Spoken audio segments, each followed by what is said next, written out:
So we're going to start with this distillation tower. In this case, we have two streams that are going into our tower, and we also have three streams exiting our tower. You can have this in real. This is not just made up.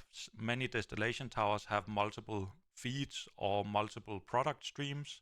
So when we do it, for instance, with in petrochemical production, so if we want to make diesel and gasoline and all of this, we can, for instance, take some mixture of crude oils and we can distill it into different fractions. So that would be the different types of fuel we get. So not an uncommon thing to see. In this case, we have three components, A, B, and C, and we have various information. In some of the streams we know the masses, in some of the streams we know something about compositions, and so on. Now, if you do a degree of freedom analysis of this one, we will actually end up with a problem. Let's see, can we draw something? Actually, I think I put it over here, so I just need my lovely Remarkable, not a sponsor, but very happy with it. And wakey. Let's see if I can get to draw. No, there we go.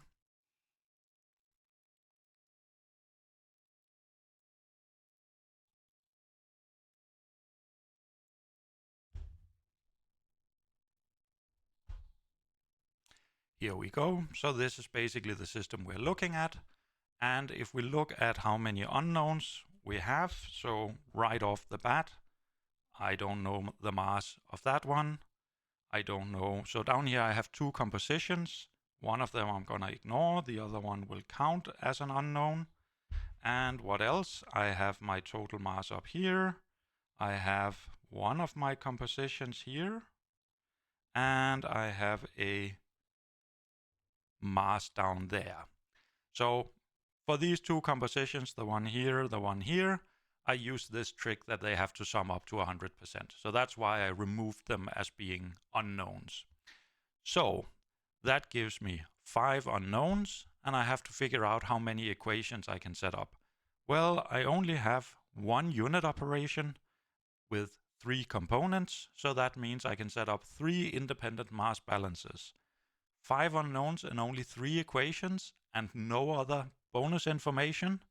Then I have to say that system is not defined. Like I am allowed to pick values for some of these unknowns. I can sort of tweak my system to fit it.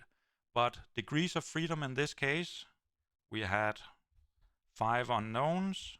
We could set up 3 mass balance equations. So that gives us 2 degrees of freedom. So in order to solve this, we either need to find 2 more equations we can set up, or we need to get some information or assume some information for some of these variables. So here I have an example. I happen to know that these values should work. So that's the thing you might not be aware of, is even though we say that we can sort of pick the desired unknowns, there are limits. So for instance, there's only one place that A enters into my system, and that's here. That's the only place where I see A coming into my system. And I have a defined amount, so 70% of the 1200 exiting here.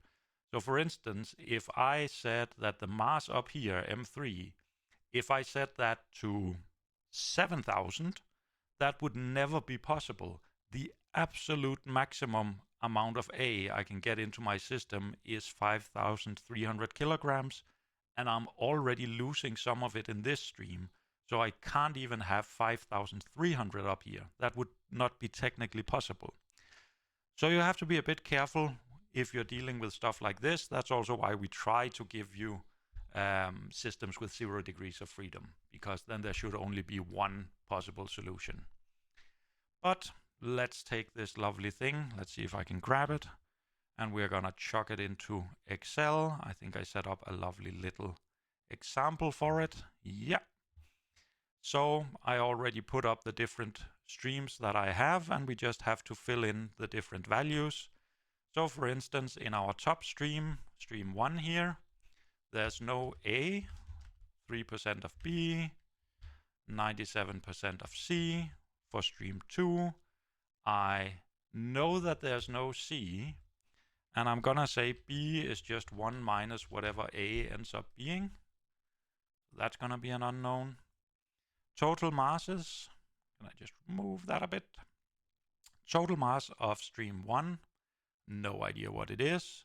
Mass of stream 2, 5,300. If I look at stream 3, I don't know the mass that I'll have up there, but I do know that it's gonna be only A. In stream 4, I know my mass. I know I have 70% of A. That means I have no idea what B might be, but the composition of C, or the percentage of C, 1 minus the sum of the two others. There we go. And for stream 5, scroll down a bit, I don't know what the mass is, but I know the compositions.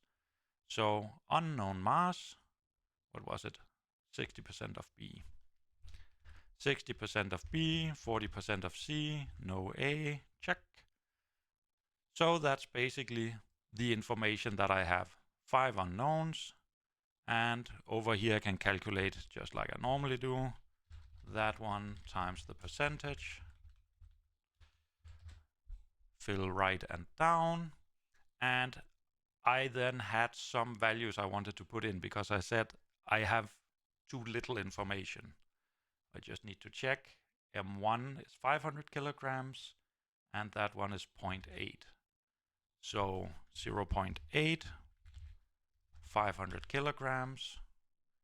Was it M1? Yeah. So that means this one is no longer an unknown. I've decided what I want it to be. And here I've decided what I want it to be. 3 unknowns, and I said I could set up 3 equations. So let's try. So I'm gonna look at my unit, and actually let's just move that over here. And I'm just gonna say for my total mass, what goes into my system, that's stream 1 and 2. Stream 1 plus stream 2. What goes out? All of the others. 3 plus 4 plus 5. There we go. And I can fill that to the right. That gives me 4 equations. I'm only allowed to use 3 of them. The last one will not be independent of the others. So 3 equations. Let's see if we can set that up in Solver. And I basically say the first equation, value of 0. The 2 other equations, value of 0. And I'm allowed to change all those 3. And I can't remember if it messes up. No, it looks fine. Solver found a solution. And does it look reasonable? Positive masses, percentages looks fine. Everything is close to 0. Yep, I have now solved this